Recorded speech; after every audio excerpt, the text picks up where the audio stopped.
What's up, everybody? Welcome to the Altitude Show. This is Elevation Journal number 9, and I'm your host, Dave Brinker.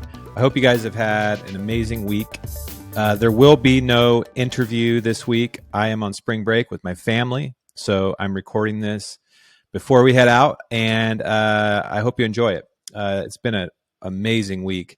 But first of all, I want to thank our sponsor of this segment, Stealthy Hunter Nutrition. Stealthy Hunter Nutrition is a line of supplements that my friends Hillary Lampers and Ryan Lampers came out with, and it's incredible. You can actually read the ingredients.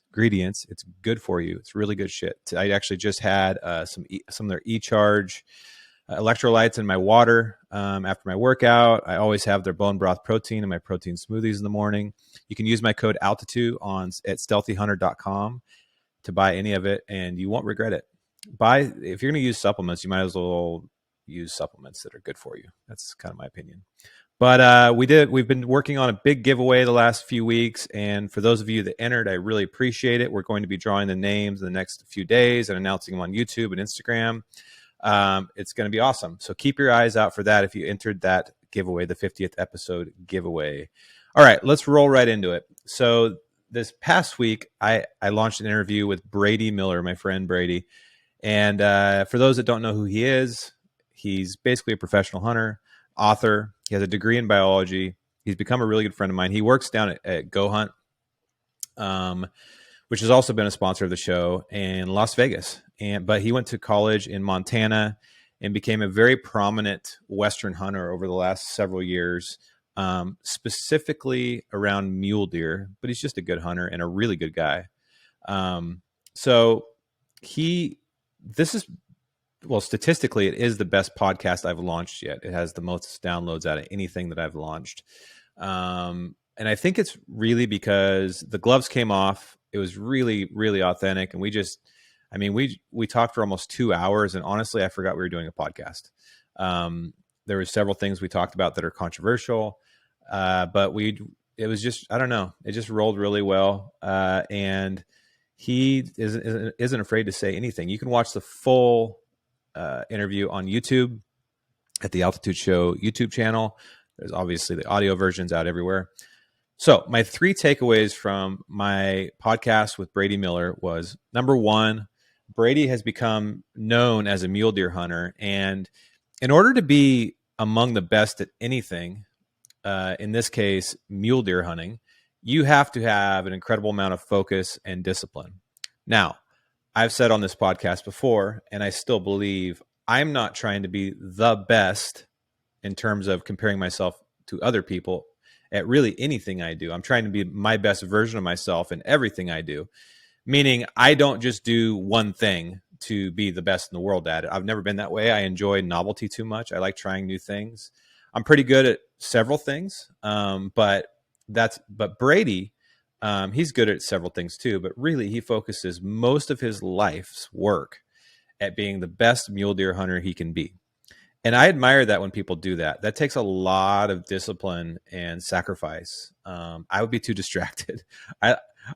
In the example of hunting, I can't focus on one species. Elk is my favorite. But if someone invites me to go to frickin' Africa and hunt, I'm going to do it. Or if I love hunting everything from wild pigs to elk to everything in between. I'm going sheep hunting. Anything about hunting I like. Brady, on the other hand, he just wants to hunt mule deer. He doesn't really care too much for elk. He says elk bugles do nothing for him almost. He doesn't like the way elk look. He thinks mule deer are the sexiest thing on the planet. And that's it. Period. End of story. So I found that pretty interesting. Number 2 is Brady is one of these guys that's just a constant student. In the hunting industry, you get a lot of people out there that have huge egos that think they have nothing left to learn. It's an automatic red flag when I see folks like this. That tells me they actually don't know what the fuck they're talking about most of the time. There's an empty barrel in there. My dad said one time that an empty barrel makes the most noise. The ones that are the best at just about anything in life are always students, and they always have that mindset. There's always something more to learn, and Brady is an example of that. He's constantly studying ballistics and new areas and how to become a better field judger and all of the different things that go into being one of the best mule deer hunters on the planet. But also like policy, conservation. What can we do better? Our mule deer herds are struggling. And that was the last thing I was going to say. Number 3 would be, he's a leader in the space, and being a leader sometimes means you need to say things that not everybody agrees with. In the podcast, he made a comment how he thinks the rifle Montana mule deer hunt should be taken out of the rut. Right now, you can hunt mule deer in Montana with a general tag all the way into late November, and which puts you smack dab right in the middle of the rut. And with a rifle and a mule deer aren't known for being the sharpest animal in the rut. They're very difficult to hunt all the rest of the year, but when they're in the rut, they're pretty dumb. And with a rifle in your hands, and now with the new rifles that can shoot so far, is that a good or a bad thing? We get into it in the podcast. I'll spare you guys my opinion on it here. He thinks that season should be limited. It should go to a draw.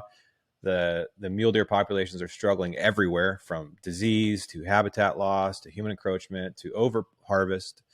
And we got to do something. So I would love to hear you guys' feedback on whether you agree with Brady or not.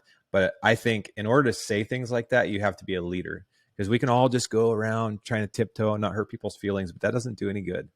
So we had several moments like that where we were kind of talking about things that need to be talked about and airing them out. So I really enjoyed my conversation with Brady. Go check it out on YouTube or in the audio version, anywhere you listen to podcasts. All right. So I just returned from Bozeman, Montana 2 nights ago, and I was there for almost a week. As you guys know, I am a partner in Peaks Equipment out in Bozeman, Montana, which is a hunting equipment company. You should check it out, by the way. Use code Altitude. Shameless drop of the code there. But I was out there in meetings. We're working on we're developing some new products. We got some awesome shit coming out pretty soon. Well, we have awesome shit out already, but more and more amazing things. The company's growing like crazy, and I'm super proud of the team and the brand. But I was out there, and while I was out there, I took the opportunity to visit the new Mountain Tough lab.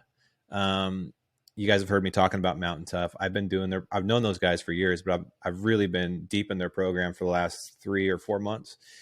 And I love it. It's so fun. Anyways, I got to go to their lab. It's the Mountain Tough, the business, is mostly on the app. So you have to purchase their app, and then you get access to all their different programs. And I highly recommend that you do that. But their lab is this huge space. I don't know how big this warehouse is, but it's got all the equipment, all the amazing trainers, and they use this place to test different workout programs. Every day they're testing things. That's why it's called a lab, to make their workouts the world-class workouts that they are. I got to go spend, I was there actually for 2 days. I spent 1 day there doing their midday lab, where there's like 10 or 15 people that come in. They test a new workout. We worked out for about 90 minutes, something like that. It was crazy good. It was a zone 2 workout, which I want to geek out on another podcast, but zone 2 workout around keeping your heart rate in a certain zone for a long period of time. It was amazing. But then the next day I went in and I filmed one of their minimal gear dailies with them, which is a workout they post every day. Every day it changes. And I do those almost every day on the app. But being in the spotlight with Sarah, the trainer, like critiquing my form and pushing me, really, really made me realize that when I'm at home doing on the app, I could work a little harder, and I could also work on my form more. Because when you're alone, you cut corners, and I'm no different than anybody else. But we filmed this session, and it kicked my ass. I almost puked, but it felt so good, and Sarah was amazing. And but I did learn I need to push myself 20% harder, 10% harder when I'm at my house working out by myself. So today, when I did my Mountain Tough workout, I did that, and it felt great. After that, Dustin, the owner, comes up to me and goes, "All right, are you ready for your ice bath?" And I said, "Excuse me? A fucking ice bath? Never done that before. Seen it all over TikTok on Instagram. Never done an ice bath. I've dove into cold rivers and shit like that, but taken a lot of cold showers. Never done the ice bath thing." But Dustin wasn't taking no for an answer. So he pulls me outside to these troughs that are full of freaking ice chunks. and he tells me we're going to do a total of 7 minutes in these troughs, broken up into 3 sessions with hot showers in between. And he's like, all right, you ready? And he like literally, we got in our shorts. He like turned on his timer, and it took me a second to get in. I like stalled. I'm like, fuck, this sucks. I hate cold water more than anybody. I'm like, well, I got to do it. I'm being filmed, and Dustin's here, who's like a gladiator, and I need to push myself. So I got in, and whoo, let me tell you what, shocking, but not quite as bad as I thought it was going to be. Not quite as bad. It was bad, but not quite as bad. And Weston, who was there, guided me through the breathing, because about the first 20 seconds, all your brain wants to do is get the fuck out of there. It's like screaming at you to get out, get out, get out. And if you do this breathing that they do, which I can't remember the exact span of time, but it was like in through the nose, out through the mouth, in through the nose, out through the mouth. After about 20 seconds, your heart rate slows down a little bit, and you realize you're not dying and you can handle it. So the first 3 minutes, actually, like I said, it wasn't as bad as I thought, but it was still really cold. Jump out, go to the hot shower, warm up your core to where you're not shivering anymore, straight back out to the ice bath. And let me tell you what, you don't want to get back in. That second 3 minutes was brutal. It was absolutely brutal. My chin was like shivering and shaking.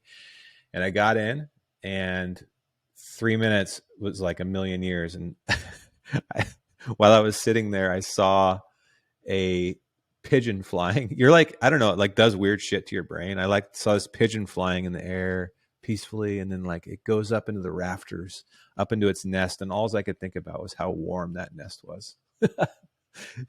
So we get done with that 3 minutes, jump in the hot shower, and this time I'm really shivering. Like, get in the hot shower for like a minute and a half, back out for a minute, and getting in that last minute actually wasn't bad at all. The minute went by really fast.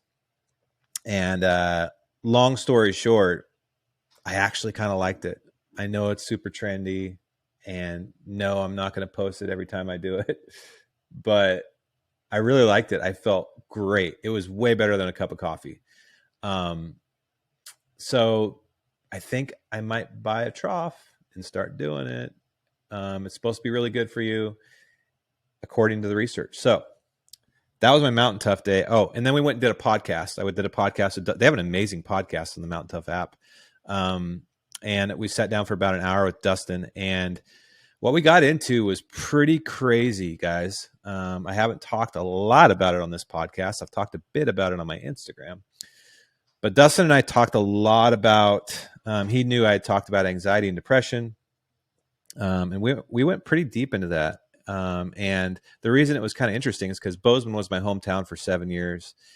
And it was a really important part of my life. It was at the height of my at the height of my career at Sitka Gear. And when I left Sitka Gear after 11 years, we at the same time uprooted from Bozeman and moved back to Oregon, where my family is, and my wife's family is. And that was one of the darkest, hardest moments of my life so far. It was a complete train wreck. And I don't have time to get into it all right now because that podcast is going to come out, and I think I might put it out on this. But the reason it was a train wreck is because I had a huge identity crisis. I didn't know who I was past David Brinker at Sitka Gear. I didn't, I had built my entire life around that. And so we left Bozeman, but that was when my anxiety spiked by 500%, and I went into a deep depression. I was suicidal. It was really bad, guys. So the few years after that, going back to Bozeman frequently, it was like opening a scab, because one of the things that really was hard for me was leaving behind all my friends and my community in Bozeman. Some of my best friends, but also like some of the toxic relationships that I had there. There's a lot of history there. But one of the things I noticed is going back this time. So now I'm 5 years later, I've done shitloads of work on my community, on my professional life, on my physical health, my mental health. I feel like I'm 1,000% better than I was in that moment. And so now going back to Bozeman, it doesn't open the scab up much at all. I drove by my old house, And it did make me a little bit sentimental because I could see my little kids in my mind playing in our old house and stuff like that. Bozeman will always be a special place for me. But those moments of suicidal thoughts and deep depression and extreme anxiety and identity crisis and being borderline overweight, unhealthy, like it was a really bad part of my life, but also a turning point that really set me up for success. It's still continuing to be, I'm still sorting it out, but the podcast Dustin and I did is going to be awesome. I was pretty open about all the things. So I'm looking forward to that coming out, and it just re-energized me to continue this journey of self-improvement. And because I never want to feel like that again, ever. And I don't want to put my family through that. And that's that. So fuck those demons, and they can take a back seat. So I'm going to head out to spring break. I hope you guys have a wonderful, wonderful week. We'll be back with another awesome interview next week. I'm not going to tell you who it is, but it's going to be awesome. Make sure you subscribe to the YouTube channel so you can watch all of these things. Plus, we've had like 250 videos on there now, guys. Plus all the full podcasts. Subscribe to YouTube. I'm going to be putting a lot of effort into that. I appreciate the support. Spread the word about the podcast.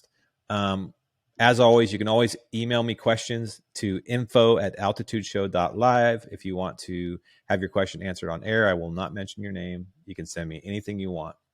All right, guys. Cheers. Have a great week.